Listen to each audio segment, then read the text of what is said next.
J'ai l'impression que je gère plus une entreprise quand je suis en LCD que quand je suis en location longue durée en fait. Et qui te donne un montant et te dit bah oui mais nous quand on fait le SAV ça nous prend 2 heures de temps, tu leur dirais quoi? Non, j'ai juste eu 2 fois dans café. cet appartement-là et dans l'autre aussi.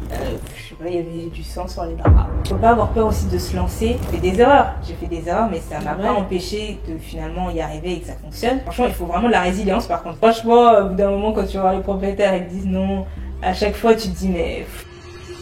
Salut à tous, je suis Angelivu, je suis décoratrice intérieure et experte en sous-location professionnelle. Aujourd'hui, nous allons avoir le témoignage d'Alexia, qui est une jeune professionnelle dans le monde de la finance, qui a également des biens en location et a aussi opté pour la sous-location professionnelle et la location courte durée, et bien sûr avec notre accompagnement sur notre formation ISLP et la LCD. Tout de suite, nous allons voir son premier bien, en tout cas un des 2 biens, parce que maintenant elle en a 2 en sous-location professionnelle et LCD.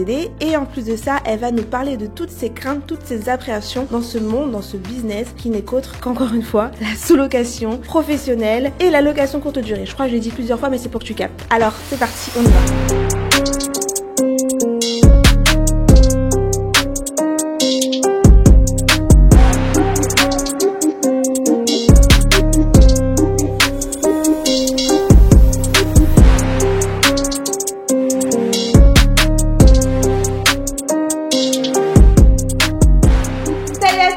Je suis avec Alexia qui nous a invités chez elle dans sa sous-location professionnelle où elle fait de la location courte durée. Donc Alexia, est-ce que tu peux un peu te présenter avant qu'on rentre dans le sujet? Tout à fait. Je m'appelle Alexia. Je suis salariée, donc je travaille en finance dans une banque. Et à côté de ça, donc je fais de la sous-location. Et j'ai aussi des appartements en LMNP pour l'instant. Voilà. D'accord. Comment t'es venue la sous-location professionnelle? Parce que donc j'ai déjà investi dans plusieurs biens immobiliers et je me retrouvais un peu à court de cash et d'argent pour pouvoir continuer à investir. Donc je me suis dit que ce serait pas mal de essayer de faire plus de cash avec la sous-location. Ok. Et du coup, tes autres biens que tu avais, parce que tu as dit que tu avais d'autres biens, oui. Est-ce que ces biens-là, tu les exploites aussi en location courte durée ou ou pas du tout, en location classique? longue durée, ouais. Longue durée? C'est ça. Et du coup, maintenant que tu as fait les 2, est-ce que tu préfères la location classique? Pour ceux qui savent pas, la location classique, c'est que tu loues à l'année, ou la LCD? J'ai l'impression que je gère plus une entreprise quand je suis en LCD que quand je suis en location longue durée en fait. Donc je trouve qu'il y a plus de challenge en location courte durée et oui, je préfère la location courte durée. Donc là, ça veut dire que si tes locataires partent, tu pourrais switcher? Pas partout, je pense. J'en ai un en Île-de-France, même 2 en Île-de-France. Je pense que je pourrais switcher, en plus ils sont pas trop loin de chez moi. Ça va pour gérer et tout s'il y a des soucis. Et les autres, par contre, sont dans des coins un peu plus reculés. Donc j'avais déjà essayé sur un, mais j'avais pas fait pendant longtemps, ça avait quand même fonctionné. Mais je sais pas si dans la durée ça fonctionnerait. Donc non, je pense que sur cela, je resterais plutôt en location longue durée. D'accord. Mais c'est en Île-de-France, oui. Et la location courte durée, est-ce que la formation, ce que tu as vu, les lives, ça t'a permis, même si tu avais déjà un pied dans l'immobilier, tu savais déjà un petit peu à quoi t'attendre, est-ce que ça t'a permis d'avoir une dimension, de te dire, tu l'as cité tout à l'heure, que c'était comme une entreprise. Donc, est-ce que ça t'a permis de te dire, maintenant j'ai créé une société pour faire de la sous-location professionnelle, ça t'a donné des idées pour en avoir d'autres, pour faire quelque chose d'autre à côté, en parallèle? J'avais réfléchi à pourquoi pas faire de la conciergerie, ouvrir une entreprise de conciergerie. Et donc peut-être pour plus tard, ouais. Mais oui, ça m'a ouvert en fait les yeux sur le monde de l'entrepreneuriat, en tout cas. D'accord. Ouais. C'est pas quelque chose qui t'intéressait de base? À la base, non. Pas du tout. Toi, tu pensais métro, boulot, dodo, finance. Ouais, franchement, oui. L'entrepreneuriat, ça m'avait jamais vraiment intéressé. Et c'est au fil du temps, même avec la formation, avec justement l'expérience que j'ai eue dans la location professionnelle, c'est ça vraiment qui m'a... En fait, c'était tellement challengeant. C'est vraiment ça change complètement du voilà, comme tu dis, métro, boulot, dodo. Hein. C'est un projet qu'on doit mener à bout en fait, et on se donne à fond pour le faire, pour arriver jusqu'à son achèvement. Quand ça marche, quand ça fonctionne finalement, c'est vraiment une satisfaction tellement importante. Ça fait tellement du bien que, je sais pas, c'est ça qui m'intéresse vraiment dans cet aspect-là finalement. D'accord. Ça, c'est clair que c'est un challenge. Oui. C'est pas tous les jours pareil. Parce qu'on n'a pas les mêmes voyageurs. C'est clair. On n'a pas les mêmes problèmes tout le temps. C'est Mais clair. je pense que les questions que les gens pourraient se poser, c'est comment justement tu as fait pour trouver, quels sont les tips qui ont été nécessaires pour toi, parce que du coup maintenant tu as 2 logements en sous-location professionnelle que tu as trouvé rapidement. Du coup, est-ce que tu peux nous dire comment ça se passe rapidement? Parce que je sais qu'entre le moment que tu as pris la formation et le moment que tu t'es lancé à l'eau, ce serait intéressant de savoir qu'est-ce qui t'a reboosté, parce que des fois on est dans un élan, on a envie de faire quelque chose, puis après on sait, il y a fait pouf. C'est ça. Ah ouais, non, c'est vrai. Et on laisse le tomber. truc il est parti. Ah non, c'est vrai. On sait pas pourquoi, ou comment justement t'as retrouvé ce re-élan de motivation. Au départ, déjà, j'avais commencé à démarcher avant de prendre la formation. Ok. Donc ça donnait rien.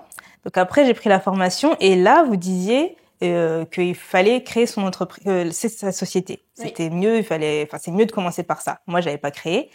Et je me disais, bon, je vais créer une société, si j'arrive pas à trouver de logement, j'aurais créé la société pour rien, c'est des frais, c'est machin, donc je l'ai pas trop. Donc je continuais à démarcher sans avoir créé de société. Donc par contre, j'utilisais bien tous les tips, les arguments que vous donniez dans la formation. Bon, je tombais pas sur les personnes qui étaient ouvertes à ça, hein, vraiment. Et en plus, je cherchais plutôt dans ma zone, je cherchais plutôt dans le donc je cherchais vers voilà. Et puis j'ai l'impression que là, les propriétaires, ils ont pas de problème pour trouver, et ils ont pas des locataires qui leur posent problème. Et ensuite, donc ça, je crois que j'ai pris la formation. Je sais même plus quand est-ce que j'ai pris la formation. C'était peut-être c'est pas en mai 2023, je sais plus, un truc comme ça. Je pense que c'est quelque chose juillet, en tout cas, voilà. Ouais, c'était vers juillet. Donc c'est juillet. Quand je suis partie regarder un peu dans les stats. Ah d'accord, ok, c'était juillet. Et après, je crois qu'en septembre, je suis partie en vacances. En revenant, j'ai laissé tomber, je me suis dit, bon, franchement... Non, c'est avant de partir un peu, en septembre, j'ai laissé, tout le mois de septembre. Je me suis dit, bon, franchement, ça marche pas, ça me saoule, et tout ça. Donc après... Et tu avais déjà regardé la formation? Oui, j'avais regardé la formation, et franchement, après, vu que j'avais pas créé l'entreprise que vous aviez dit. Et donc, en revenant de vacances, je crois que c'est en octobre, je me suis dit, bon, vas-y, je vais créer la société. Donc, j'ai commencé les démarches, et je crois qu'elle a été créée finalement, en novembre, début novembre. Et ensuite, donc, quand j'ai créé la société, j'ai recommencé à voir les propriétaires, et j'en ai rencontré plusieurs, et il y en a une qui m'a finalement dit oui en fin janvier. Et ensuite, suite à cela, j'ai eu un autre oui en février. Et bon, comme j'ai pas été assez réactive quand on m'a dit oui, en plus c'est pour ce logement-là d'ailleurs. Donc j'avais pas été assez réactive. Merci. Et finalement, comme ils étaient pressés, je pense, ils l'ont loué à une autre personne. Et donc j'étais au bout de ma vie. Je me suis dit, mais comment j'ai pu laisser passer cette offre-là? En plus, il y a un parking ici, c'est pas c'est pas loin de la gare. Il y a un bus, et il y a juste un petit centre commercial juste à côté. Je me suis dit, franchement, c'est idéal pour les voyageurs. La commodité était là. Exactement. Et donc du coup, franchement, j'étais dépitée. Je me suis dit, mais franchement, après, je pouvais m'en prendre qu'à moi-même. Et finalement, un mois et demi. Les propriétaires m'ont recontacté pour me dire que la locataire ne se plaisait pas dans le logement. Donc elle a un souci avec un voisin, et finalement 6 mois ça m'intéressait. Donc là tout de suite j'ai répondu, j'ai même pas cherché à comprendre, j'ai dit oui ça m'intéresse, et donc voilà, j'ai eu l'appartement. Donc franchement je pense que il faut, dans les conseils que vous donnez, déjà les arguments sont très bons, parce que moi c'est ce que j'ai repris finalement. La chose qui a changé, c'est vraiment l'entreprise, c'est vraiment le fait d'avoir créé la société. Je pense que je voulais pas au début, mais je pense que c'est vraiment, en fait, ça donne vraiment confiance au propriétaire, en fait. Il se dit qu'il a vraiment affaire à un professionnel. Et comme moi, j'avais déjà le LMNP avant, donc j'ai pu lui dire, parce qu'au début, il disait, il allait voir le Sirène, il a dit, ça fait pas longtemps que vous avez créé une entreprise. Et je leur ai dit, qu'en fait, moi, j'étais, j'avais déjà une entreprise, mais j'avais un numéro Sirène, mais j'étais en nom propre, et que fiscalement, c'était plus intéressant de me mettre en société, j'ai dit un truc comme ça, et donc c'est pour ça, voilà, que j'ai pu leur donner l'autre Sirène, et ils ont pu voir que ça faisait depuis, je crois que c'est 5 ou 6 ans que j'avais déjà commencé. Donc voilà, c'est ça, finalement. Là, t'as créé une autre structure pour vraiment distinguer des biens et l'activité. Exactement. Donc ça les rassure vraiment. Franchement, j'ai vu la différence, vraiment, vraiment. Et j'ai eu aussi d'autres personnes qui avaient d'autres propriétaires qui étaient intéressés aussi.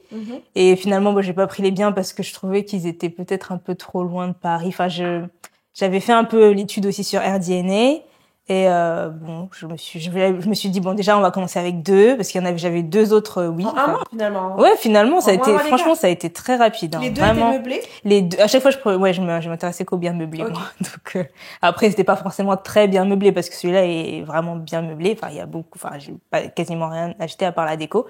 Les autres étaient un peu il aurait fallu investir un peu plus. Ouais, voilà, c'est ça. D'accord. Donc. Et du coup, tu disais tout à l'heure que tu voulais pas créer de société et en fait en ayant cette mentalité-là, cet état d'esprit-là, toi, tu étais convaincu qu'une fois qu'un propriétaire t'aurait dit oui et que t'as pas ta société, ça aurait pu fonctionner. Ouais, ta crédibilité, elle était je me suis dit, je pensais que oui. Dit tout de suite, ok, vous avez une société, il est où votre cabis? Et là, tu te serais retrouvée aussi bête finalement. En fait, moi, je leur expliquais dans l'approche, je leur disais que je le faisais en nom propre en fait, donc j'utilisais le sirène de mon activité LMNP, c'est tout, mais ouais. Non, je leur disais pas que j'avais une entreprise, du coup. Et je pense que c'est ça aussi, c'est flou, quoi. Ouais, c'était flou pour eux, je pense qu'ils comprenaient pas très bien, voilà. Bon.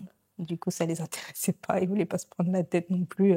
Ok. Et du coup, tu payes combien ces appartements? Parce qu'on est quand même bien placé, on n'est pas très loin de Paris, on n'est pas très loin des zones d'activité et autres. Donc celui-ci, tu le payes combien? Donc celui-ci, c'est 800 € charges comprises. Ouais. 800 € charges comprises, un studio qui est très bien agencé, très lumineux. Et le deuxième? Le deuxième, il est un peu plus cher, c'est un T2. Et il a 900 €, charges comprises aussi. Donc les charges sont à 50 €. Et ça t'a pas fait peur de te dire au début, je dois mettre 800 € dans un studio alors que t'es propriétaire et c'est plutôt toi qui reçois les loyers. Oui. Là, t'es dans le sens, on a tous un logement quand même pour vivre, soit on paye un crédit, soit on paye un loyer, mais là, c'est dans un businessment parlant, on te dit, voilà, je vais mettre 800 € et 900 € dans 2 studios, ça paraît beaucoup pour certains. Bon, après, ils sont meublés, certes, mais ça c'était quoi tes craintes, en fait? J'avais peur de pas pouvoir payer le loyer tous les mois. Je me suis dit, oh là là, si ça se loue pas sur les plateformes, comment je vais faire, en fait? Ça me faisait peur. Mais après, je me suis dit, bon, j'ai voulu me lancer. C'est des loyers que j'ai acceptés finalement. Sinon, j'aurais pu dire non et chercher moins cher. Mais je me suis dit, on va tout faire. On va faire une déco de ouf. On va essayer de vraiment attirer le client et puis ça va marcher. De toute façon, faut bien oser. À bout d'un moment, si j'avais eu peur, j'aurais dit non et j'aurais laissé tomber. Et puis voilà, j'en serais pas là où j'en serais pas à ce niveau de satisfaction-là. J'aurais pas eu cette réussite-là finalement, parce que finalement ça fonctionne. Oui. C'était dur au début parce que j'avais dû mettre de l'argent pour quand même un peu. Petite pause, tu t'intéresses à la sous-location professionnelle et la location courte durée, tout simplement parce que tu ne veux pas faire appel aux banques, que tu veux te diversifier ou encore par curiosité? N'hésite pas à prendre ton appel téléphonique pour en savoir un petit peu plus. Et si tu sais déjà que tu veux en faire, n'hésite pas à t'inscrire et à devenir membre de notre ISLP. Quant à moi, je te dis à tout de suite pour la suite de la vidéo. T'as mis tes fonds propres, du coup, t'as pris sur tes investissements? Non, j'ai pris mes fonds propres. Fonds propres, ouais. Parce que du coup, si je peux me permettre de poser la question, tu te disais pas, au pire, je peux prendre sur les investissements que j'ai, à moins que t'étais pas rentable sur tes investissements. Si, mais j'avais pas envie de mélanger les deux, c'est pour ça, ouais. J'ai préféré prendre sur mes fonds propres. D'accord. Et au bout de combien de temps t'as eu des réservations? Ah, franchement, celui-là, je pas installé et tout. En tout cas, je me souviens surtout pour l'autre, parce que celui-là, je me souviens plus trop. L'autre, je l'ai mis en février. Je crois que 5 jours après, j'avais déjà des réservations. Donc, tu veux dire, par rapport à ce que t'as mis en déco, le loyer, etc., au bout de combien de temps t'as pu te rendre compte que t'étais que j'ai commencé à rentabiliser, je pense que c'était quand même au bout de 4 mois où j'ai vraiment eu assez pour payer, j'avais toujours assez, mais en plus, vraiment un plus, de cash flow, c'était 4 mois quand même. D'accord. Ouais. Et parce que là, au début, t'as mis des petits prix, Oui, en plus, au début, franchement, au début, c'était dur, hein.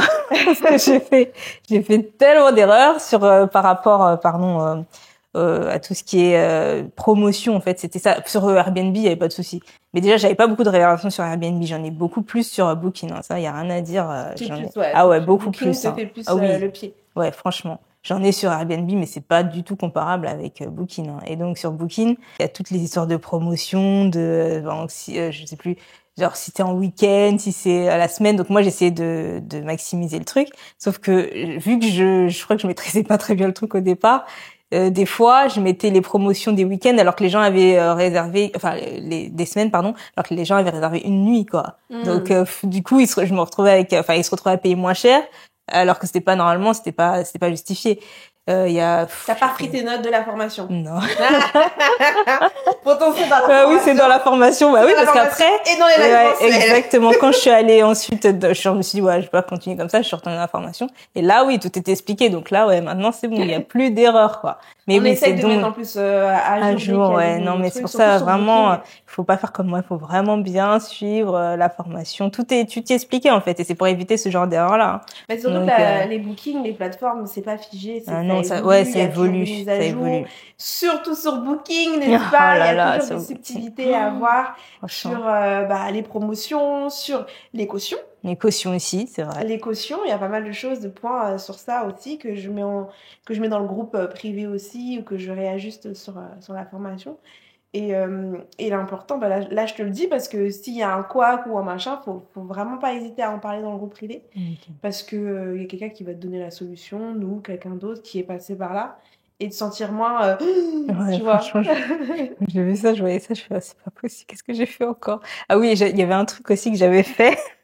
J'avais oublié, moi, je permets pas, au début, là, ça va, mais au début, je permettais pas qu'on puisse réserver, le jour même, le jour même, quoi.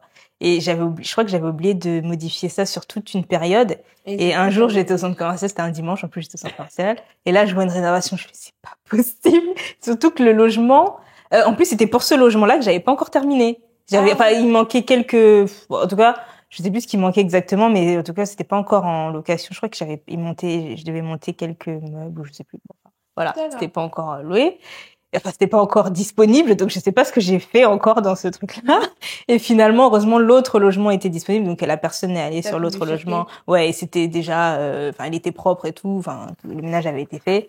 Donc du coup, j'ai pu bifurquer là-bas et finalement, elle a même prolongé son séjour. D'ailleurs, en parlant de ménage, tu t'organises comment? Parce que tu travailles, je pense que c'est ça. Prenant. Ouais, je pense quand même. Oui, donc, du coup, comment tu fais? Est-ce que tu as l'option conciergerie? Est-ce que tu as l'option tu fais toi-même? Est-ce que tu as l'option j'appelle un ami ou la famille? C'est un peu des deux justement. Pour l'autre, en fait, c'est ma mère qui s'en occupe parce qu'elle elle m'a proposé, elle est à la retraite, donc elle m'a dit bon, ça m'occupe et tout ça. Job. Un peu bouger, voilà. Elle a embauché ta mère. Vous voyez comment les gens exploitent un petit peu leur famille? Très bien, continuons. Et pour celui-là, je fais appel à une société de ménage, donc voilà. Pas une conciergerie, mais une société de ménage. Et pourquoi pas une conciergerie? Parce que comment je les porte dans mon cœur, donc je voudrais savoir pourquoi. Parce que je trouve que c'était plus simple pour moi de faire appel à une société de ménage parce que tout le reste, j'arrive maintenant, je suis moins d'erreurs, j'arrive à le gérer, donc je me dis pourquoi payer encore une conciergerie. C'est au niveau des commissions, des frais, tout ça. Oui, je me dis franchement. Élevé. Ouais, je trouve en tout cas. Et là, pour l'instant. Je pense que si j'ai des biens plutôt, qui sont vraiment loin de chez moi et où je pourrais pas forcément venir et tout, là, je pense que je ferai appel à une conciergerie. Donc là, c'est toi qui gères les clients, t'as la main sur les clients? Oui, c'est moi qui gère les clients, mais après, moi, je les vois pas, hein. Mais ça te prend du temps ou pas? Non, franchement, moi, je trouve que c'est super, non, ça me prend pas de temps du tout, hein. Vraiment, donc là, ça veut dire s'il y a une conciergerie qui vient te voir et te dit, nous, on fait clé en main, on s'occupe de tout, le service après-vente, etc., la partie ménage. Toi, tu leur dirais quoi? Tu leur dirais et qu'ils te donnent un montant et te disent bah oui, mais nous, quand on fait le SAV, ça nous prend 2 heures de temps. Tu leur dirais quoi? Non.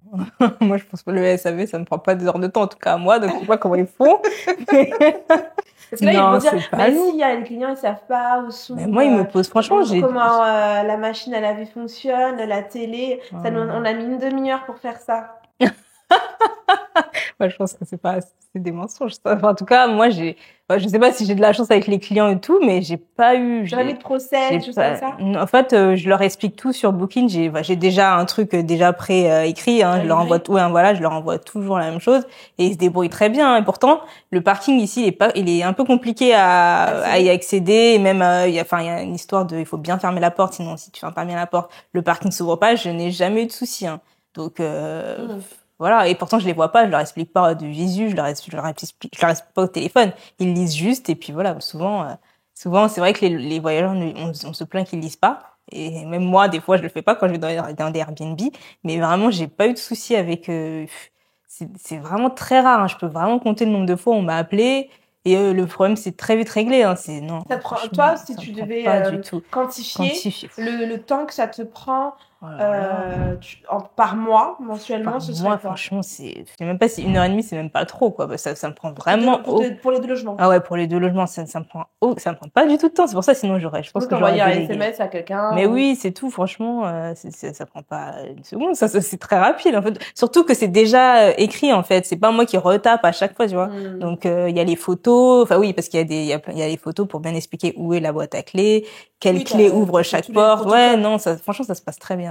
Et du coup, tu switcherais pas avec une conciergerie pour l'instant? Non, pour l'instant, non, franchement. Mais si t'en as d'autres, par exemple, là, t'en as si j'en ai d'autres, ah oui, je pense que là, c'est parce qu'il y en a que 2. Si j'en ai d'autres, si j'en ai 4, tu garderais un prestataire de ménage. Si j'en ai 4, peut-être que je réfléchirai à la conciergerie. Parce que ce qui peut se passer, parce que bon, je critique les conciergeries, genre, on l'amuse, hein, mais c'est que si un jour t'es pas disponible, t'es à l'autre bout du monde, comme je sais que madame voyage. T'es à l'autre bout du monde, tu captes pas, t'as pas de réseau. Ah, si j'ai pas de réseau, c'est chaud, par contre. T'as pas de réseau, ou ce que je te souhaite pas, t'as un problème personnel. Ouais, non, ça, c'est vrai. Fait que tu peux pas t'occuper, c'est qui ton backup? C'est vrai que là, j'ai pas. Ton plan B? J'ai pas vraiment de plan B, hein. Mes parents. Une cousine, une personne à exploiter dans la famille.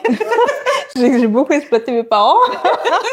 Mais là, c'est vrai que eux, ils vont pas sur la plateforme. Par contre, ils ont pas les codes et puis je sais même pas si ça vous gérer ça. Hein. Franchement, ça, c'est quelque chose qu'il faut réfléchir parce ouais, que ça c'est vrai. Ça, tu vois, on n'est jamais à l'abri. C'est vrai que pour l'instant, ça m'est pas arrivé, mais effectivement, on n'est pas à l'abri, comme tu dis. Hein, ça peut arriver et ça te prend au dépourvu. Là, tu sais plus comment faire. C'est vrai. D'accord. Non, t'as raison que ça, ouais. Maintenant, j'aimerais savoir, parce que là, c'est un peu Alice au pays des merveilles, tout va bien et tout, mais j'en suis sûre qu'il y a dû quand même avoir des couacs, des choses un peu plus bad, un peu plus mauvaises qui se sont passées dans des appartements, que les gens ne veulent pas dire, mais nous, on est là pour les dire, tu vois. On n'est pas, on est sans chichi, sans blabla. Est-ce que tu as une anecdote à nous dire brièvement sur peut-être un cas qui s'est passé dans un appartement où tu as flippé, où il n'y avait pas les clés, où il n'y avait pas les clés. Ou un truc en tout cas qui t'a marqué? Les choses qui m'ont marqué, c'était, je crois que j'avais un voyageur, je sais pas ce qui s'est passé, mais je crois que c'est le lendemain de son départ. La propriétaire m'a appelé pour me dire que oui, il y avait du bruit il y a eu les voisins sont pleins de bruit dans l'appartement. Donc ça, je me suis dit c'est chaud. Donc je sais même plus comment j'ai expliqué ça, mais je crois que je lui ai dit que je m'excusais et que j'allais en parler au locataire et ça. Bon, bien sûr. Je crois que j'avais contacté quand même le locataire le client pour lui demander qu'est-ce qui s'était passé. Ça, bon, j'ai pas de réponse. Donc voilà, mais après, et sinon c'était plus dans le. T'as pas retrouvé ton appartement saccagé? Non, j'ai juste eu 2 fois dans cet appartement-là et dans l'autre aussi. Je sais pas, il y avait du sang sur les draps. Ah. Après, je pense pas que ce soit un meurtre parce qu'il y avait pas assez de sang, mais je sais pas. Bon, voilà, c'est tout. On pose pas de questions. Voilà. Ça peut être plein de choses. Ça peut être plein de choses, hein, je peux même pas imaginer. Mais 2 fois, ouais. Ici, dans celui-ci et dans un autre. Et dans l'autre, c'était une personne qui avait réservé aussi au dernier moment et pour il avait fait comme 2 nuits. Est-ce que si tu te rappelles, lorsqu'ils ont réservé, est-ce que les prix étaient plus bas que d'habitude? Non, pourtant non, c'était pas en promo. Ils avaient le Genius, les deux. Les deux avaient le Genius, mais c'était pas plus bas que d'habitude. Et par contre, c'est pour ça que moi maintenant j'ai enlevé les réservations le jour même parce que j'ai l'impression que quand ils réservent le jour même, c'est qu'ils sont c'est pas tout le temps comme ça, mais j'ai l'impression que c'est souvent des gens soit ils ont pas trouvé un logement et c'est vraiment contre le mur dos au mur et du coup ils prennent ce qu'ils trouvent et puis ils en prennent pas forcément soin. Après peut-être que je me trompe, mais souvent ça veut rien dire parce que après tu peux mettre une barrière d'heures. Oui, c'est vrai. C'est-à-dire que après 18h ou 20h, tu prends plus de réservation. Des fois ça peut être des personnes peut-être qu'au finalement ils avaient réservé. Mais il y a eu un mécanisme de je sais pas quoi, donc Booking les renvoie chez toi. Mais souvent, moi j'ai déjà eu ça, il m'appelle Booking avant pour me demander si finalement est-ce que je pourrais pas. Donc c'est quelqu'un qui a eu. Ça j'accepte, Il rebook. Mais après c'est à l'appréciation, c'est ton premier sentiment, c'est celui-ci. Je pense qu'il faut le suivre, mais ça te ferme quand même un peu de porte. C'est vrai. Parce que des fois, effectivement, tu as des réservations de dernière minute qui sont des fois intéressantes. C'est vrai. Je sais pas si t'es en condition stricte ou pas, mais si la personne ne vient pas. Oui, je suis en condition stricte. Sur Booking, d'ailleurs, le dernier live on a parlé pour justement bien filtrer les gens. Il fallait venir avec ça. Donc, du coup, on a parlé de ça et on en discutera Ok, merci. Et du coup, ça peut mettre aussi un frein à certaines personnes qui sont pas forcément les bienvenues. Avec D'accord. comment filtrer sur Booking, parce que c'est vrai que le filtre sur Booking n'est pas le même sur Airbnb. Non, non, non, Surtout au c'est niveau sûr. des cautions. Tu loues combien la nuitée ici? Alors ici, là, en temps, ça dépend des périodes, mais là en ce moment, c'est à 75 € la nuit.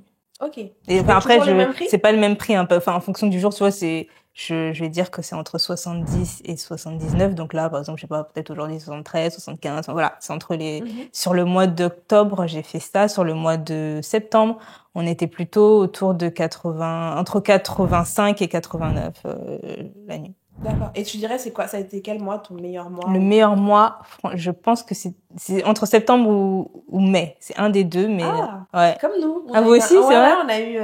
Je pense que c'est même septembre. Je pense que c'est septembre. Nous, c'était mai, et septembre était à ça de mai, quoi. Franchement. Ah ouais, non, mais c'est vrai, hein, bon bizarrement. Par contre, le pire mois, depuis que j'ai commencé, c'était août. Ça me choque pas du tout. C'est août aussi, on n'a pas vraiment aimé ce mois. Non, franchement, j'ai pas compris. Il a pas fait beau. Bah, c'est ça. Ça a joué un petit peu. Je pense que ça a joué, ouais. Fin juillet, août, c'était pas terrible. Ouais, non, enfin, c'est en vrai. tout cas pour nous, dans notre zone, en tout cas aussi. Ouais, non, mais c'est ça aussi que les gens ne se rendent pas compte, parce que les gens pensent que quand on est en LCD, ça loue tout le temps. Ah non, moi aussi, je pensais ça. Ah oui? Ah bah, dis-nous ce que tu pensais à propos de ça. Ouais, franchement, je pensais que LCD, ça se louait super facilement, qu'il y avait, surtout vu l'affluence de personnes en Île-de-France, enfin, après, peut-être qu'il y en a certains qui préfèrent les hôtels, je sais pas, parce qu'il y a beaucoup d'hôtels aussi. Mais, je pense que les gens sont quand même souvent à l'aise dans des Airbnb où ils ont une cuisine, enfin, voilà, et c'est comme si c'était chez eux finalement. Donc, je me suis dit, vu l'affluence, à mon avis, il y a tout le temps, enfin, en tout cas, c'est rare d'être la moitié du mois vide, en fait. C'est ça que je me disais, mais après, ça peut arriver. Non, c'est pas constant, hein. On se met pas sur la location. C'est pas du tout constant. Des fois, on a des trous d'une semaine, 2 semaines. Des fois, on est complet tout le mois. Ouais. Des fois, il faut faire des réajustations de calendrier. Exactement. Et ça, c'est être professionnel. Parce que les gens se disent, je vais faire de la LCD, c'est pas compliqué, je vais sur les plateformes. Ouais, mais non, c'est pas comme ça. Alors qu'il y a un vrai travail de professionnel, ouais. Que ce soit comme pour l'hôtellerie, pour l'accueil, pour les clients, le SAV aussi, c'est aller chercher le client. Pas seulement quand il réserve, mais aussi après. Pour attirer les commentaires, pour attirer les notes. Pour les refaire revenir. C'est vrai. Donc ça, c'est un travail, comme tu l'as dit, c'est vraiment une gestion de société, de challenge. Bah, c'est ça, être sous location professionnelle. Et en même temps, il y a cet aspect de gestion, de calendrier, de management, de gérer l'humain qui va travailler avec toi pour toute cette partie-là. Et en fait, il faut se former, il faut se faire accompagner si on ne sait pas le faire. Si on croit savoir le faire, on va tomber très vite de haut. Parce qu'on l'a vu avec les JO, il y a plein de gens qui ont mis leur bien pour les JO, et puis finalement, ils se sont rendus compte que c'était compliqué. Et quand on voit les annonces sur le Bon Coin, d'ailleurs, c'est le moment de regarder, et ben, c'est fait comme si c'était des Airbnb. Parce que ils remettent les photos, etc. Donc, du coup, c'est qu'ils arrêtent. D'accord. Parce que, quelle location classique va mettre des petites serviettes? Non, personne. On est d'accord. On pourra voir des biens, on est d'accord.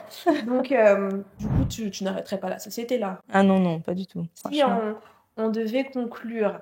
Après, je sais pas si monsieur derrière la caméra a une question à vous poser. La cuisine, là, j'ai ah, bah, vas-y. Non, mais c'est fini. Après, moi, j'avais demandé de conclure. Donc,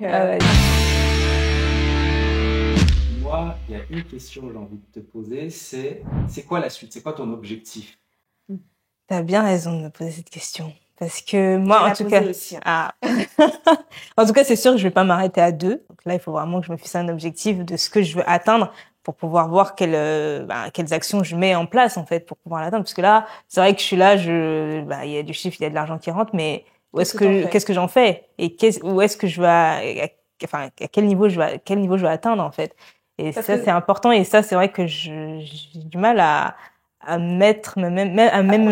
projeter et à me mettre des objectifs chiffrés. J'ai vraiment du mal, je sais pas pourquoi. Il y en a qui vont utiliser la société pour tremplin. Moi, c'est plus pour ça, en fait, à la base. Orail, son frère, ils ont des business aussi à côté. Ils utilisent ça pour la cité. Il y en a d'autres, peut-être qu'ils ont un projet même au pays. Donc, ils se disent, voilà, je vais optimiser ça pour pouvoir aussi après dupliquer au pays ou utiliser cette somme-là pour réinvestir aussi. Ouais. Donc, mais c'est vrai que toi, tu aimes ton métier, tu ne veux pas le quitter. Non, pas pour l'instant. Pas pour l'instant. Donc, c'est vrai que se trouver un objectif, te dire... Moi, en fait, l'objectif, le mien, si ça peut t'aider, c'est que quand on a créé cette société-là, moi j'étais très métro boulot dodo, j'ai appris cette vision au fur et à mesure. Mais quand tu as un couac dans ta famille, tu as un décès ou une personne malade ou une vie, une naissance, tu vois, tu te dis, bah, ce quotidien de métro boulot dodo, est-ce que ça me correspond encore ou est-ce que j'ai envie d'avoir ce temps pour rester avec eux? Et se dire, ben, j'ai ce petit backup-là, ou dire, bon, ok, je peux me mettre en mode break-up à un moment donné avec mon employeur et de me dire que mon argent tourne avec mes investissements, mais aussi avec ma société qui me permet aussi de travailler en quelque sorte et d'être avec mes proches. Parce que tu l'as dit, ça te prenait 1h30 par mois Ah oui, non, pour 2 franchement. logements. Donc disons que si t'en as 2 autres, ça va faire quoi? 3 heures, même Ouais, pas. c'est tout, c'est vraiment minime. Donc du coup, ces 3 heures-là, je peux dire, bah, je peux le consacrer à mon enfant, s'il vient naître, si j'ai des problèmes de santé, si quelqu'un a besoin dans ma famille, si j'ai envie de voyager. Oui, ça, j'avoue. Tu vois. Et ça, en fait, les gens, il y a peu de gens qui sont éveillés sur ça. Ils se disent, bah non, en fait, je vais subir. Ouais, non, c'est vrai. Toi, en plus, t'as tout. Maintenant, il faut juste te dire, ok, je travaille, j'ai ça, mais si demain, en fait, je veux partir. Ouais, je peux, quoi, en fait, voilà. Non, c'est vrai. C'est pas une obligation, mais... Non. Et tu fais quoi de la trésorerie de la société aujourd'hui? C'est vrai que là, elle est sur un compte. Elle est sur le Là, compte, tu disais que tu voulais réinvestir, tu voulais t'aider. Ouais, en fait, j'attends. Bah là, ça fait pas encore assez pour que je puisse réinvestir dans un projet, plutôt un projet IMO. Mais j'avoue que pourquoi pas autre chose, je sais pas encore. Mais à la base, oui. Non, à la base, c'était vraiment projet IMO. À la base, c'était projet IMO. Mais j'avoue que finalement, je me dis pourquoi pas faire autre chose. Je sais pas quoi exactement, mais pourquoi pas faire autre chose. Je sais pas, faire un autre business. Je sais pas. Parce que je voulais aussi, effectivement, quand j'étais partie au Bénin en 2023, parce que je suis béninoise, pardon. J'étais partie au Bénin en 2023 en septembre. J'avais voulu aussi lancer la sous-location là-bas. Ah non, c'était à Oreille que j'en avais parlé, je crois. Oh là là, qu'est-ce que c'est compliqué, du coup. Je sais pas si je vais finalement me lancer. Je suis pas certaine parce que, mais justement, cet argent, j'aurais voulu, à la base, l'utiliser pour ça aussi. Voir, le réinvestir là-bas, mais c'est tellement compliqué que je sais pas. Je sais pas si je vais vraiment me lancer. Oh là là.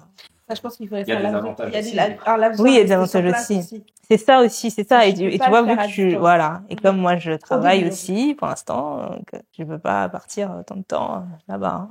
Et actualité oblige, moi, il y a des personnes qui viennent me voir, qui me disent, ouais, TJ, moi, je veux bien me lancer dans la sous-location professionnelle, la location courte durée, mais avec toutes les lois qui sont en train de mettre en place contre Airbnb, j'ai pas envie de me lancer dedans. C'est quoi ton avis? Sur ça, moi, je suis pas d'accord. Enfin, je pense qu'il faut pas penser comme ça. Il y aura toujours des lois. Il y en a tout le temps. On le voit.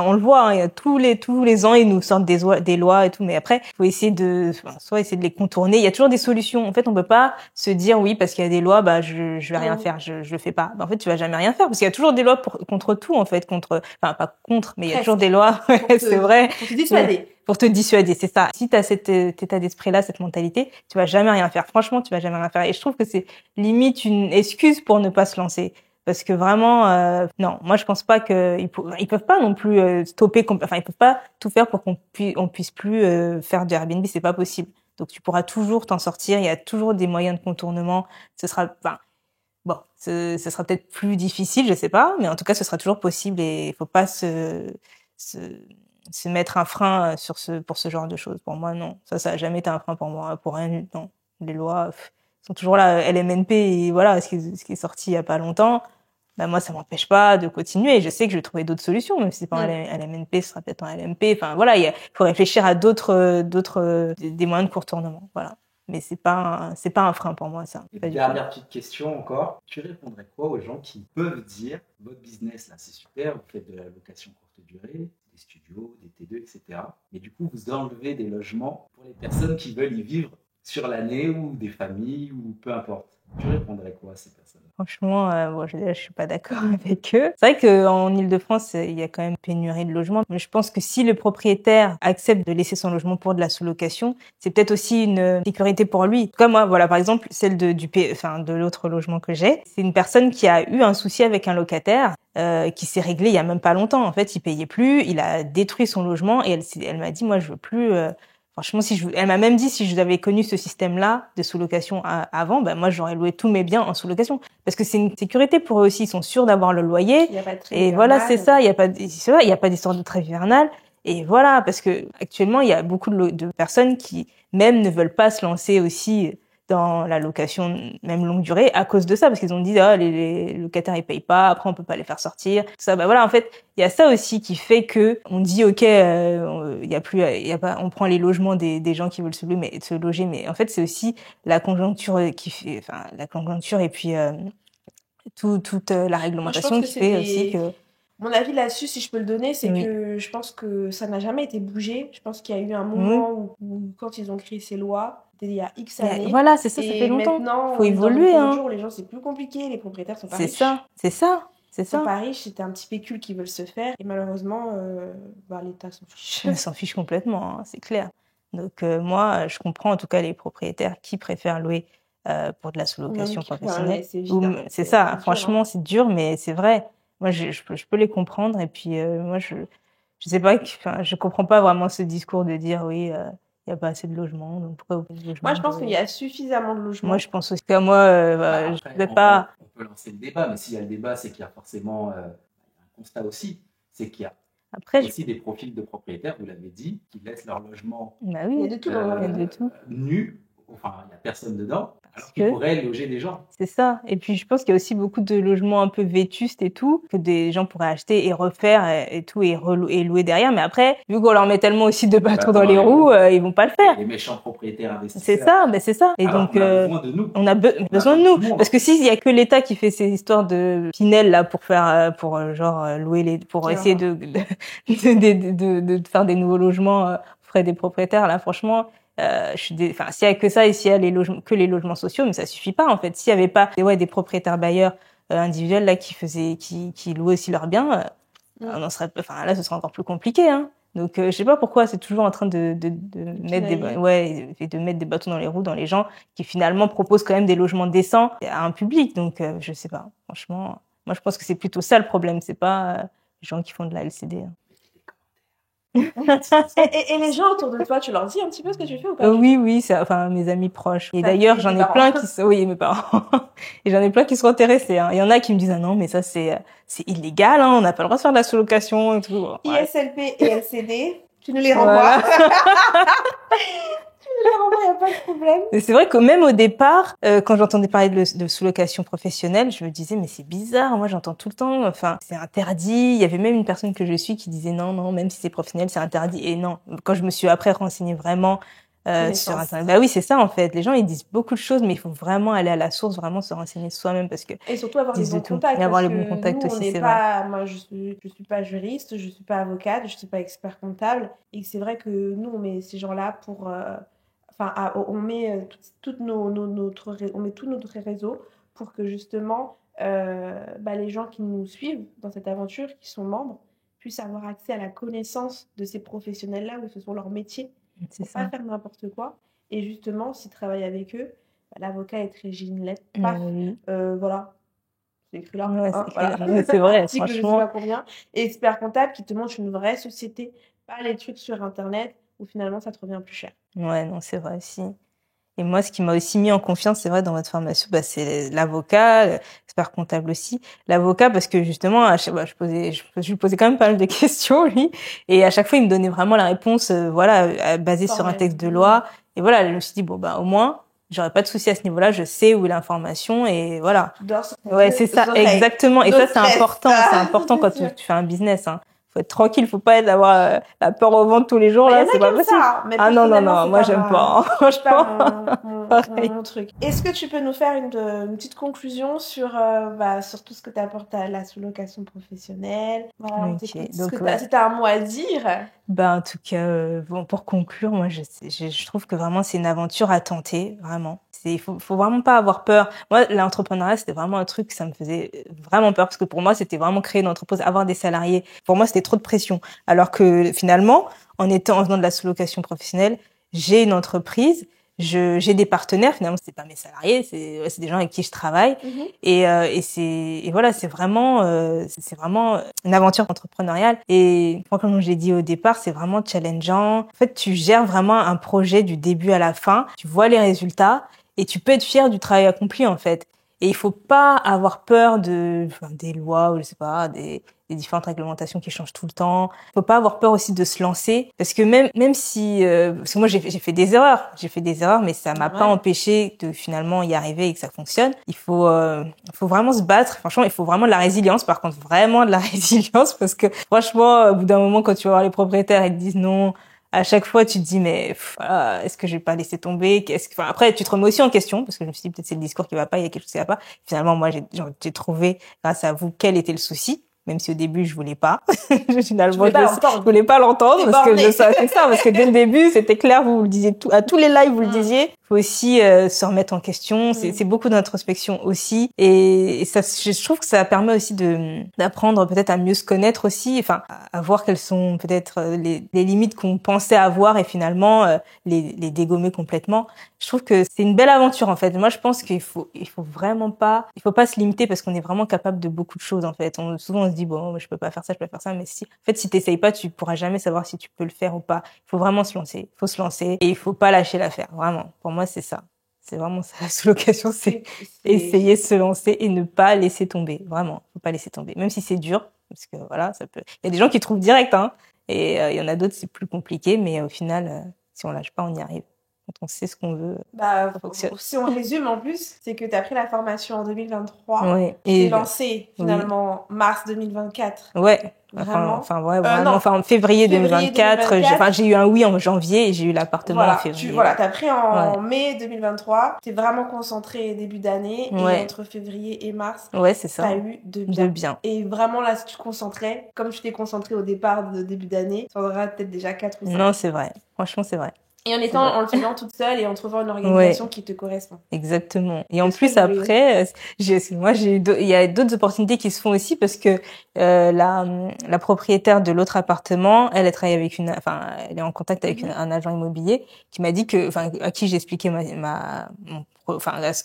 activité, et elle, ça l'intéresse pour certains de ses clients en fait aussi. Et j'ai eu d'autres aussi, en parlant aussi à mes collègues, voilà, exactement, j'ai une opportunité aussi pour un autre appartement dans le 94. Donc là, il est pas encore libre, mais bon, quand il sera libre, du coup, j'irai visiter aussi. Donc voilà. Ouais, non, il y a beaucoup. Des opportunités. Oui, vraiment. Et c'est ça qui est dingue, parce que c'est vrai ce que tu dis. Pour finir avec ça, c'est que pareil, nous au début, on prospectait beaucoup, on continue à prospecter, je vais pas le cacher, mais souvent les propriétaires, ils parlent entre eux, ils disent moi je dois à telle personne, du coup ils passent le numéro, j'ai une opportunité, et ça t'emmène du coup à automatiquement à moins chercher et à trouver des biens qui correspondent, et même des fois être exigeant et se dire non, celui-là je le veux pas. Celui-là je le veux. Non, c'est vrai. On arrive à ce niveau-là. En tout cas, merci, je pense que ton témoignage est plus que valorisant et important pour ceux qui hésitent. Oui, franchement, tu es rayonnante, donc je vais pas vraiment 1h30 là. C'est 1h30 de consacrer pour cette activité.